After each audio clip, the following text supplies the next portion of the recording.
Deep in the mountains, in the outskirts of Tokyo, there is a derelict mansion hidden from the rest of the world. The Himuro mansion, once owned by the Himuro family. If walls could talk, the house would be so paralyzed from the shock of witnessing the events that took place here. Within these walls hides a story so gruesome, twisted in mystery, and yet so human in nature. Let's dive straight in to the legend of the Himuro mansion. Legend has it that a century ago, a rich and prominent Japanese family lived here, high up in the mountains, to be undisturbed from the public eye. The information is sparse and vague. No one knows where the actual mansion is located, all except for the name and a single picture. Interest in the mansion spiked in the early 2000s, all because of a certain video game. Fatal Frame was released for the PS2 in 2001 in Japan and in 2002 for North America. A survival horror game set in the 1980s, it follows the Hinasaki siblings. Hinasaki Mafuyu, the elder brother who first enters the premises, and Hinasaki Miku, the main protagonist of the game. Players will first take control of Hinasaki Mafuyu and be introduced to the game's unique mechanic, the camera obscura. Players will have to use the camera that was handed down from their mother to capture ghosts and battle them. This becomes the main battle system for the game. In a genre where players would either have to run away and hide, or blindly shoot at an enemy from a distance, Fatal Frame requires you to get up close and personal with the different spirits, to capture their spirits, or to capture a fatal frame. Now the question you might be asking yourself is, why on earth are we talking about a video game on this channel? Let's go back to the title screen. Right there is why. The game is apparently based on a true urban legend surrounding the Himuro Mountains. The many centuries-old Himuro mansion stands deep within the Himuro Mountains, named after the powerful Himuro family that once lived there. The Himuro family was well known to be shamanistic and regularly performed rituals to keep evil at bay at their mansion. Every 10 years, in order to bind the Hellgate, the Himuro family had to perform 3 rituals in perfect succession. Any missteps would condemn the family to pure evil entering the mountain. This was the strangling ritual. The demon tag ritual, the first of many. The goal of this ritual? To choose a female Himuro descendant to sacrifice.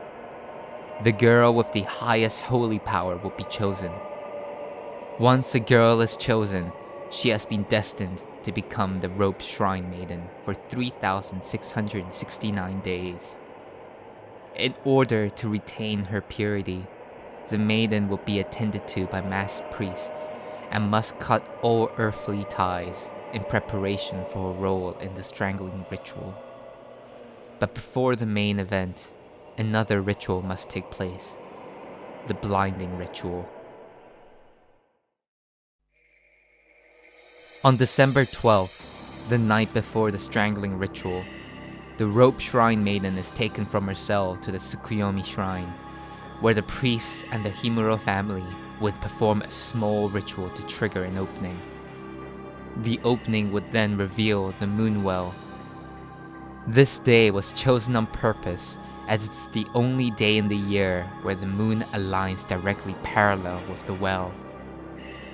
The Rope Shrine Maiden would climb down to the moon well and bathe in the moonlit waters, further purifying her. The maiden is then taken to the blinding room, where the masked priests tie her down, forcing a special mask onto her called the blinding mask. Ordinarily, a mask would have 2 holes for the eyes to look through, but this mask in particular had a special twist to it. Instead of holes, the mask had 2 sharp spikes where the eye holes should be, blinding the maiden. Now, with the maiden's blood on the mask, they can start preparing for the main event that follows, the strangling ritual. 10 years in the making, the final and most important ritual is about to take place. Down in the village, there's no signs of life. All the villagers knew what the date was and kept themselves inside. It was considered extremely bad luck to go out on the day of the strangling ritual. The strangling ritual, or the Sakinawa no Gishiki, which is directly translated to the gates of the underworld ceremony. The Himuro family would place the blinding mask, now adorned with the maiden's blood, at the door of the demon mouth, acting as a key to open the doors. From the demon mouth, the Himuro family would then travel down the banned path. From there, the priests and the family head, wearing the mask of reflection, would be permitted to cross the Hell Bridge to reach the door leading to the Moonwell that at first would only be accessible by the maiden. From there, they enter the rope altar to complete the strangling ritual, while the spectators and remaining family members will be left at the banned path to hope for the best. Inside the rope altar is a round platform surrounded by gears. The maiden would then be willingly put on the platform and be tied to each gear. Then,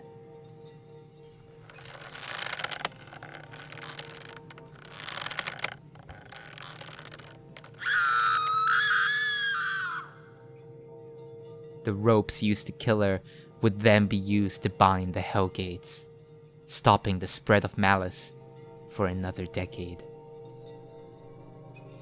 And thus ends the strangling ritual, and now begins a new cycle, where they find a new shrine maiden for sacrifice.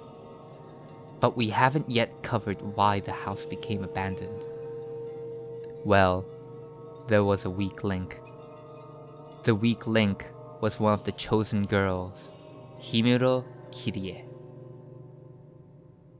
Shortly before the ritual was to begin, she made a mistake that doomed the ritual right then and there. She fell in love. Knowing this, the then head of the Himuro household ordered the murder of the man. After discovering the murder, she now possessed the will not to perform the ritual. The ritual cannot commence anymore, but fearing the worst, they performed it anyway.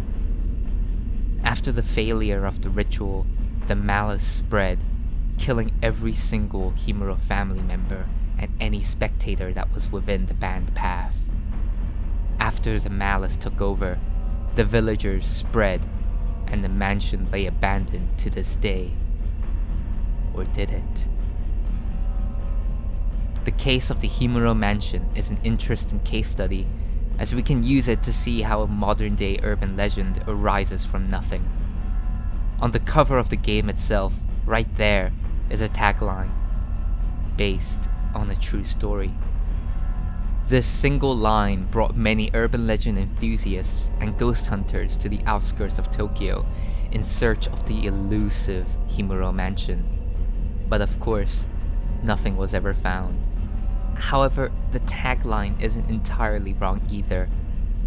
Shibata Makoto, the game's creator, said, "In an area outside Tokyo, there lies a mansion in which it's said 7 people were murdered in a grisly manner.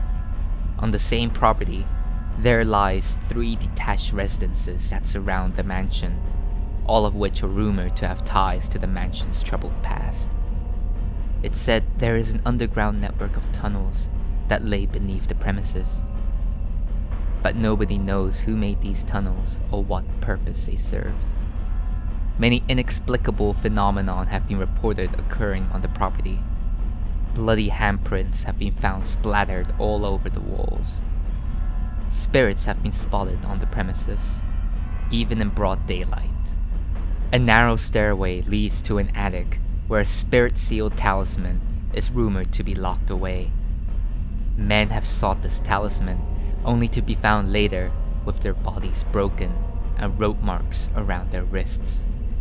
There's a crumbling old statue of a woman in a kimono, but its head is missing. If you take a photo of a certain window, a young girl can be seen in the developed picture. These incidents have provoked fear in the people of Tokyo, and many believe that those who live near this area will become cursed. The deaths of those 7 people are unexplained to this day. The tagline was also interestingly deliberately opted out of the Japanese release, and only in the overseas releases. This may be due in part to the company being nervous about releasing a horror game of this nature, and the reception it would receive because of the foreign setting and the unique game mechanics. But what about the proof? That single picture of the actual Himuro mansion. The image you see now is, of quote, Himuro mansion, but from Japanese sources, it's incredibly likely that the picture is either doctored or of another shrine that could be found anywhere in Japan. But of course, with any urban legend, there is that little thought at the back of our heads just asking, what if it was true? More than likely, it's just another tale from the Orient, and we have many more to tell. As always, thanks for watching, and we wish you a pleasant